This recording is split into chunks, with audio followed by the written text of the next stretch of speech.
আসসালামু আলাইকুম। আমন্ত্রণ দৈনিক আর নিউজের প্রতিদিনের সংবাদ আয়োজনে আপনাদের সাথে আছি আমি রাত্রি 1টা দিকে।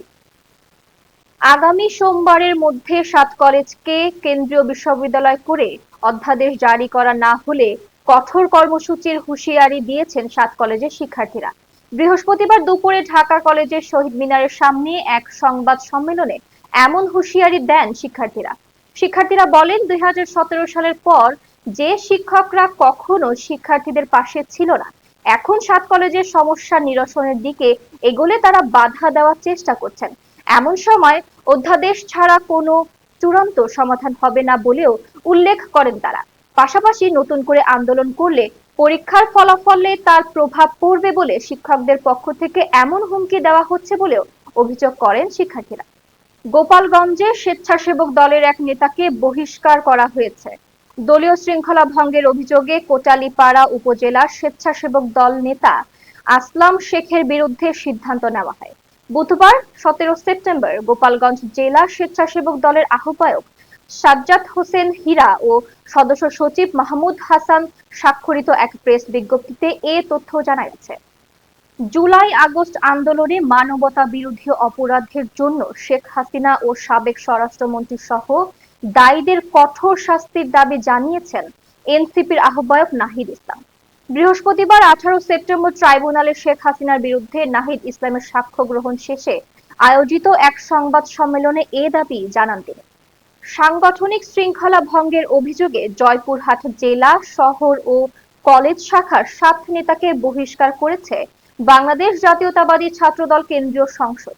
বহিষ্কৃত ছাত্রদল নেতারা হলেন জয়পুরহাট জেলা শাখার সহ সাধারণ সম্পাদক আমিনুল ইসলাম, জয়পুরহাট সরকারি কলেজ শাখার সদস্য সচিব পিয়াস আহমেদ পৃথিবী, যুগ্ম আহ্বায়ক সাগর চৌধুরী ও আহাদ হোসেন, জয়পুরহাট শহর ছাত্রদলের সদস্য সচিব হাসানুল বান্না হাসান ও যুগ্ম আহ্বায়ক সোহরাব হোসেন ইমন এবং জয়পুরহাট শহীদ জিয়া কলেজের সভাপতি রাকিবুল করিম রাকিবকে সাংগঠনিক পদ থেকে বহিষ্কার করা হয়েছে। রাজধানীর হাজারীবাগ থানাধীন বেড়িবাঁধ এলাকায় ঝটিকা বিক্ষোভ মিছিল করেছে ঢাকা মহানগর দক্ষিণ আওয়ামী লীগ। বৃহস্পতিবার 18 সেপ্টেম্বর সকালে প্রায় 15-20 জন যুবক ব্যানার নিয়ে হঠাৎ করে মিছিল শুরু করে। মাত্র 5 মিনিট সড়কে অবস্থান করে তারা ব্যানার গুটিয়ে এলাকা ছেড়ে পালিয়ে যায়। এরপর পুলিশ আসে এবং 11 জনকে ধরে নিয়ে যায়। ত্রয়োদশ জাতীয় সংসদ নির্বাচন যত ঘনিয়ে আসছে, রাজনীতিতে তত উত্তাপ বাড়ছে।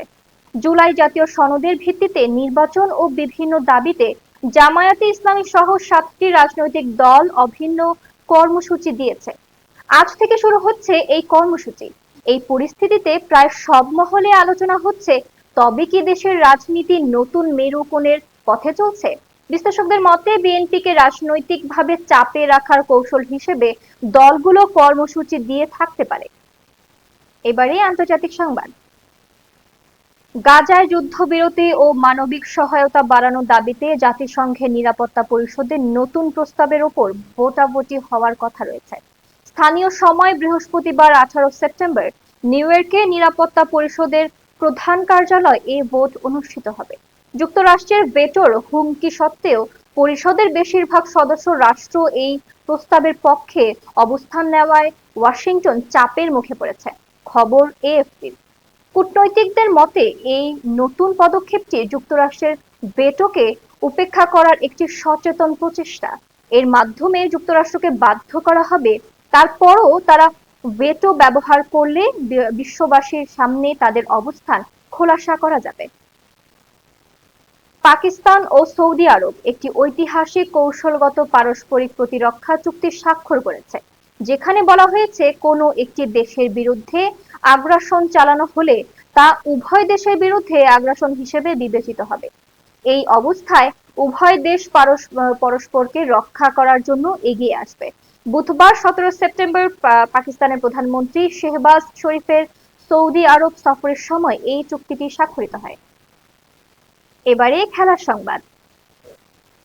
সাফ পুরুষ অনূর্ধ্ব-17 চ্যাম্পিয়নশিপে শিরোপা সবশেষ বাংলাদেশ জিতেছিল 2018 সালে। এরপর প্রতি আসরে অংশগ্রহণ করলেও চ্যাম্পিয়ন হয়ে ফিরতে পারেনি লাল সবুজের প্রতিনিধিরা। তবে এবার আর খালি হাতে ফিরতে ইচ্ছুক নয় দল। লঙ্কা জয় করেই ফিরতে চায় শিরোপা নিয়েই। এমন লক্ষ্য নিয়ে গেল 6 দিন আগে দেশ ছেড়েছিল ছোটনদের দল। আজ সেই লক্ষ্য পূরণের মিশনে প্রথমে নামবে বাংলাদেশ অনূর্ধ্ব-17 দল। প্রথম ম্যাচে প্রতিপক্ষ নেপাল। কলম্বো রেসকোর্স স্টেডিয়ামে বাংলাদেশ সময় সন্ধে 7:30টায় মুখোমুখি হবে দুই দল। শ্রীলঙ্কায় টুর্নামেন্টটি বসবে 10ম আসর। এর সাথেই শেষ করছি দৈনিক আর নিউজের প্রতিদিনের সংবাদ আয়োজন।